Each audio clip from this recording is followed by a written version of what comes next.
Bismillahirrahmanirrahim. Pembahasan kita kali ini adalah tentang perbedaan antara barakallah fika atau alaika, bika atau laka. Seringkali kita mendengar orang-orang yang menyatakan dengan menggunakan lafaz barakallahu fika atau barakallahu alaika atau barakallahu bika ataupun barakallahu laka. Apakah semua lafaz-lafaz ini mengandung makna yang sama atau terdapat perbedaan di antara lafaz-lafaz tersebut? Pada dasarnya tidak mengapa manakala kita katakan dengan lafaz-lafaz ini, artinya maknanya itu sama dan tidak ada perbedaan.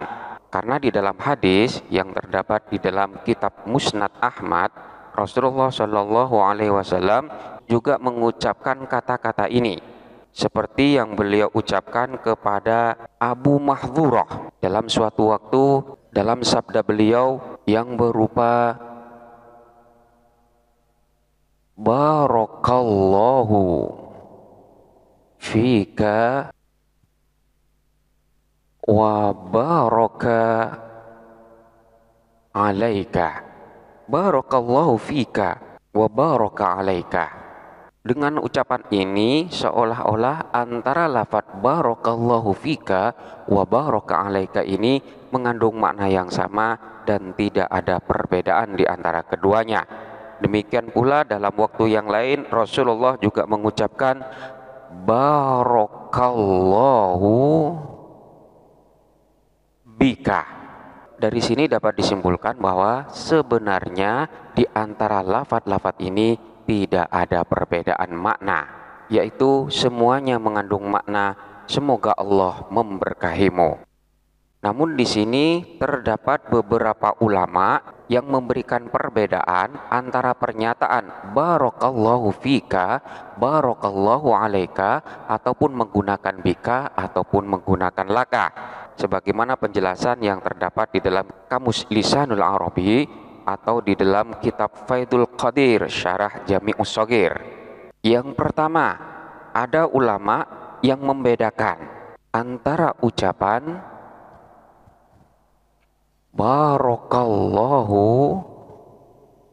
fika, bika, dan laka. Manakala kita ucapkan dengan pernyataan barakallahu fika, hal tersebut dimaksudkan untuk mendoakan kepada seseorang yang mana seseorang itu memiliki kelebihan atau keutamaan, sehingga kita dapat mengambil manfaat darinya. Seperti manakala kita ucapkan kepada seorang yang alim atau seorang ulama atau kepada ustadz atau guru-guru kita, maka kita gunakan dengan pernyataan barakallahu fika, semoga Allah memberkahi kepadamu. Artinya, semoga Allah memberkahi terhadap ilmu yang telah bermanfaat bagi kami. Sehingga dengan ilmu tersebut kami dapat mengetahui sesuatu yang sebelumnya tidak kami ketahui. Jadi ini maksud daripada barakallahu fika. Selanjutnya untuk lafaz barakallahu bika, maka doa tersebut digunakan jikalau dimaksudkan untuk mendoakan kepada seseorang yang mana keberadaan daripada orang tersebut menjadi sebab diturunkannya berkah. Seperti manakala kita berada di dalam suatu pertemuan atau sebuah halaqah atau sebuah seminar, katakanlah semacam itu. Selanjutnya tiba-tiba datang seorang yang alim seperti guru, kiai, ulama dan lain sebagainya, di mana keberadaan mereka di tengah-tengah halaqah atau seminar ini menjadi sebab diturunkannya berkah terhadap kita. Maka pada waktu kedatangan mereka, maka kita ucapkan dengan barakallahu bika. Artinya, semoga Allah melimpahkan berkah kepadamu sebab keberadaan kamu di tengah-tengah kita. Jadi, manakala keberadaan dari seseorang itu kita yakinin sebagai penyebab turunnya rahmat kepada kita, turunnya keberkahan terhadap kita, maka kita ucapkan kepadanya barakallahu bika.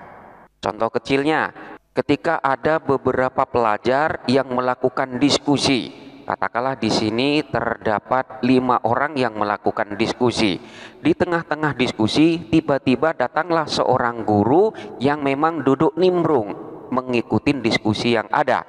Maka ucapan yang kita ucapkan adalah barakallahu bika, bukan barakallahu fika. Dengan tujuan bahwa kedatangan dari guru di tengah-tengah kita ini menjadi penyebab turunnya keberkahan Allah di antara kita. Ini adalah barakallahu bika. Kemudian selanjutnya adalah barakallahu laka.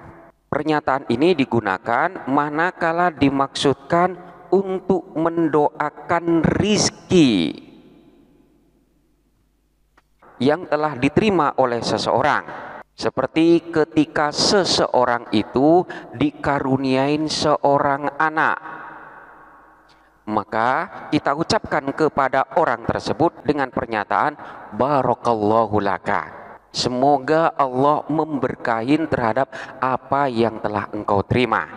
Atau contoh yang lain, seseorang itu baru membeli mobil baru atau sepeda motor baru dan lain sebagainya, maka sebagai ucapan syukur kita terhadap orang tersebut, kita ucapkanlah kepadanya barakallahu laka. Semoga Allah memberkahi terhadap apa yang telah engkau terima, yang dalam hal ini berupa mobil. Atau contoh yang lain, ketika seseorang itu mendapatkan rizki berupa adanya pernikahan, maka kita ucapkan kepada dua mempelai, baik mempelai laki-laki ataupun mempelai perempuan, dengan ucapan barakallahu lakuma. Semoga Allah memberkahi kepada kalian berdua atas pernikahan yang dilangsungkan. Jadi untuk pernyataan barakallahu laka ini digunakan manakala dimaksudkan untuk mendoakan kepada seseorang yang telah mendapatkan rizki, baik berupa anak atau berupa benda dan lain sebagainya, atau seseorang tersebut mengalami suatu peristiwa di mana peristiwa tersebut juga masuk di dalam kategori rizki, seperti dilangsungkannya pernikahan. Maka kita ucapkanlah barakallahu laka atau barakallahu lakuma, barakallahu lakum, dan seterusnya. Ini menurut sebagian ulama yang membedakan antara pernyataan barakallahu fika, barakallahu bika, ataupun barakallahu laka. Selanjutnya terdapat pula ulama yang membedakan antara pernyataan barakallahu alaika dengan barakallahu fika. Jadi perbedaannya di antara keduanya yaitu barakallahu alaika dan barakallahu fika. Untuk pernyataan barakallahu fika ini tertuju pada individu tertentu. Individu tertentu. Yang dimaksud dengan individu itu tidak tertentu pada makhluk hidup saja, namun juga ditujukan pada selain makhluk hidup. Hal tersebut dapat dilihat pada ayat-ayat Al-Quran yang menggunakan pernyataan barakallahu fika. Seperti yang pertama terdapat di dalam surah Fussilat ayat 10. Wa ja'ala fiha rawasiya min fawqiha wa baraka fiha wa qaddara fiha fi arba'ati ayyam. Wa ja'ala, dan telah menciptakan atau menjadikan siapa Allah fiha pada bumi, rawasiya kepada gunung-gunung yang kokoh, min fawqiha di atas bumi, wa baraka, dan memberkahi siapa Allah fiha pada bumi, wa qaddara, dan telah menentukan siapa Allah Yang dimaksud dengan menentukan di sini adalah menentukan makanan-makanan fiha pada penghuninya, fi arba'ati ayyam, dalam 4 masa yang cukup.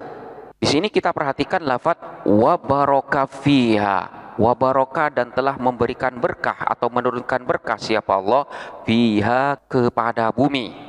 Di sini dinyatakan wa baraka fiha, menggunakan fiha. Maka di sini keberkahan tersebut ditujukan atau diturunkan kepada satu individu yang dalam hal ini berupa bumi. Contoh yang lain yang terdapat di dalam surah Al-Anbiya ayat 71. Wa najjaynahu wa lutan fil ardi allati barakna fiha lil alamin. Wa najjayna, dan telah menyelamatkan siapa kami, hu, kepada Nabi Ibrahim, wa lutan, dan kepada Nabi Lut, fil ardi, di bumi, allati, yang barokna, telah menurunkan berkah siapa kami, fiha, kepada itu, al ardi, lil alamina, untuk seluruh alam. Di sini kita perhatikan lafaz barokna fiha, di mana di sini pernyataan baroka disambung dengan kata-kata fi. Jadi barokna fiha, barokallahu fika. Jadi sama. Di sini Allah memberkahin kepada satu individu yang dalam hal ini berupa domerha yang kembalinya kepada lafaz al-ardi.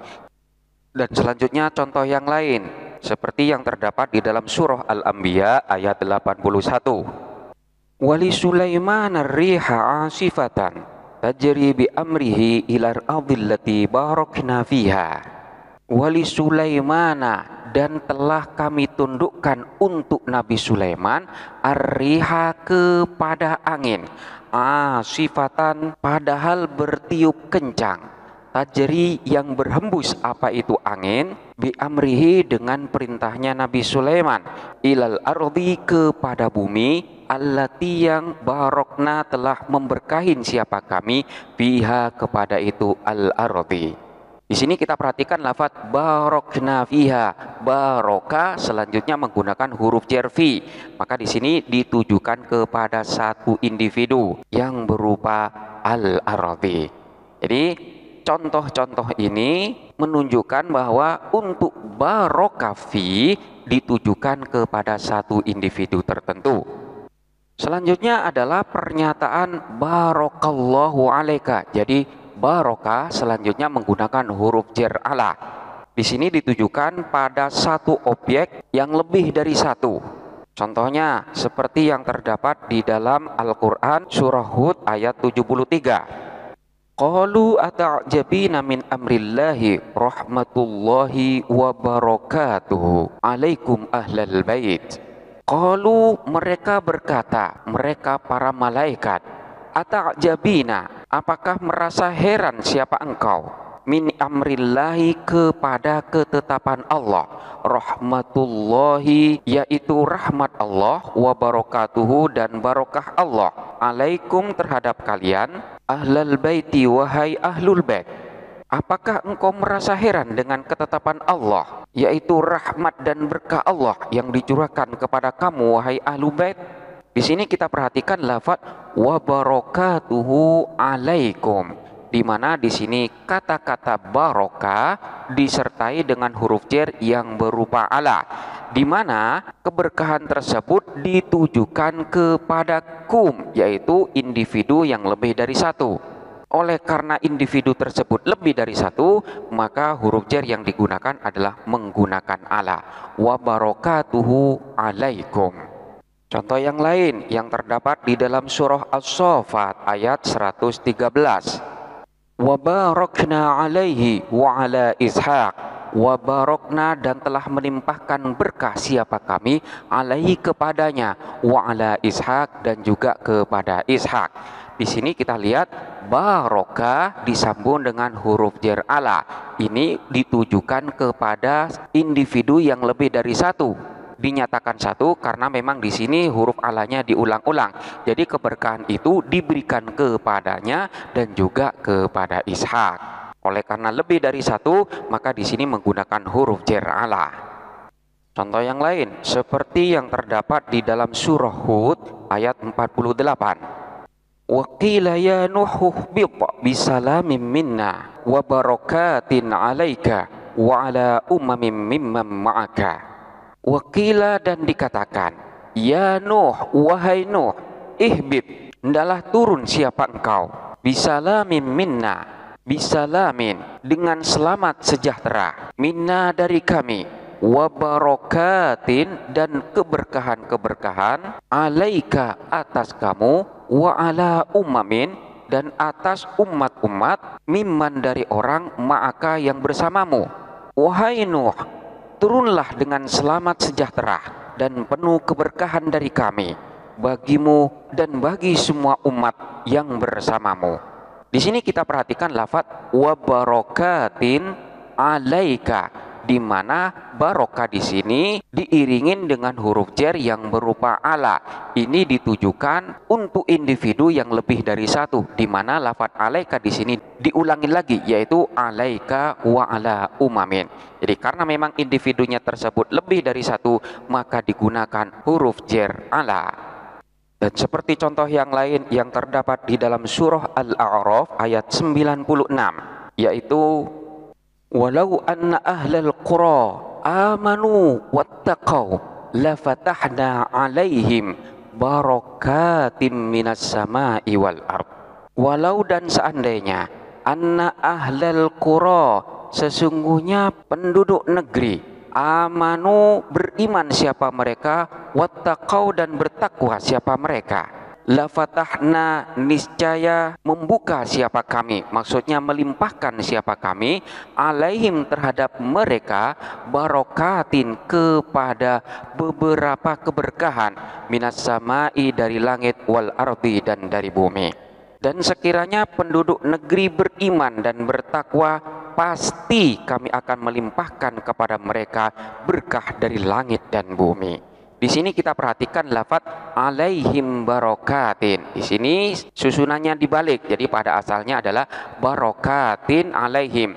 Lafatahna barokatin alaihim. Selanjutnya alaihim yang berupa jar majrur ini didahulukan. Di sini lafadz barokah disertai dengan ala. Ini ditujukan kepada individu yang lebih dari satu, alaihim, terhadap mereka, di mana mereka ini adalah lebih dari satu. Dari sini dapat disimpulkan bahwa sebagian ulama ada yang membedakan antara barakallahu alaika dan barakallahu fika, di mana manakala barokah disambung dengan huruf jar fi, maka ini ditujukan untuk individu tertentu, dalam artian individu tersebut hanya satu dan tidak lebih dari satu. Sementara manakala menggunakan barakallahu alaika dengan huruf jar ala, maka di sini tidak ditujukan pada satu individu tertentu, melainkan ditujukan kepada lebih dari satu. Ini adalah pendapat yang kedua. Selanjutnya ada pula ulama yang membedakan antara pernyataan barakallahu laka dengan barakallahu alaika, di mana di sini dinyatakan bahwa manakala barakallahu laka, jadi setelah barokah di sana diiringi dengan huruf jar lam, maka di sini dipergunakan untuk mendoakan yang akan datang. Jadi di sini untuk sesuatu yang akan datang. Namun manakala barakallahu alaika dengan huruf jar yang berupa ala, maka doa keberkahan tersebut adalah untuk sesuatu yang sekarang. Jadi manakala kita mendapatkan rizki sekarang, maka doanya adalah berupa barakallahu alaika. Namun manakala sesuatu tersebut masih akan terjadi, maka yang digunakan adalah barakallahu laka. Contoh kecilnya, ketika kita mendapatkan rizki mendadak pada saat ini, maka orang yang mendengarkan pun akan mengatakan barakallahu alaika, karena hal tersebut terjadi pada saat sekarang. Atau manakala kita memberikan kabar kepada teman-teman kita bahwa bulan depan kita akan melangsungkan pernikahan, maka doa yang diberikan oleh teman-teman kita kepada kita itu menggunakan barakallahu laka. Kenapa? Karena pernikahan kita itu masih akan dan bukan terjadi pada saat sekarang. Jadi karena akan menggunakan barakallahu laka. Ini pendapat yang ketiga. Kemudian pendapat yang keempat menyatakan masih dalam perbedaan antara barakallahu laka dengan barakallahu alaika. Mereka menyatakan bahwa untuk barakallahu laka dengan huruf jar lam ini digunakan untuk mendoakan barokah yang terkait dengan urusan agama. Jadi yang terkait dengan akhirat.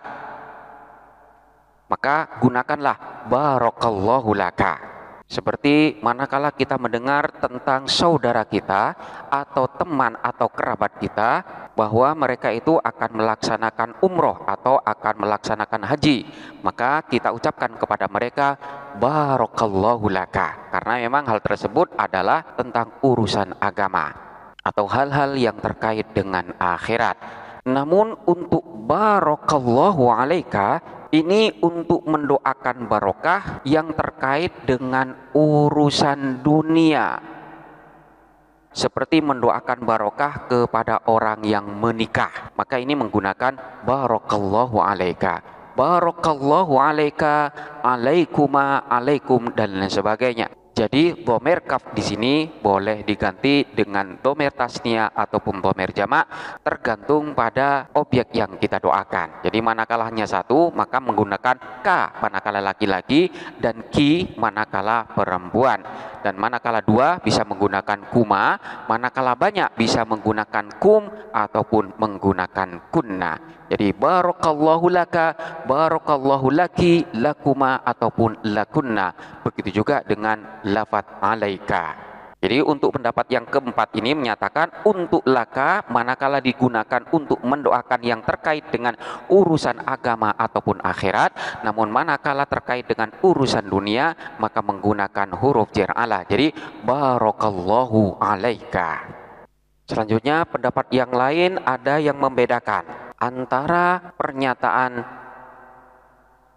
barakallahu bika dengan barakallahu fika.